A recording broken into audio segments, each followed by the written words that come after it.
It's a big decision to own your own business, especially if you are making this decision while employed at another company. For those with prosperous side hustles, making that transition to becoming a full-time, self-employed freelancer could be the hardest decision to make. Sometimes these big decisions are easier when we get help to evaluate moving forward. The idea of being your own boss, being responsible for 100% of your income, and dealing with the reality of sales and client relationships can be intimidating. Intimidating, but certainly possible and rewarding.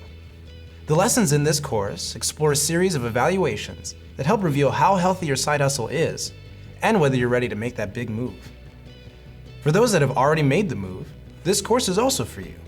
Maybe the road has gotten a little too bumpy and you need to take a breath, step back, and reevaluate. These lessons will help you see what went wrong and improve so you can get back on track.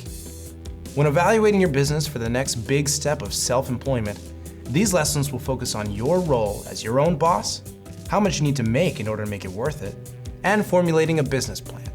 After analyzing the foundational elements, additional lessons will review if you have everything you need to start your new business, how you will brand it and stand apart from the competition, as well as an in-depth review of your lead pipeline to make sure you can get started on day one. By the end of this course, you'll have all the info you need to make your big decisions and go full throttle into your new chapter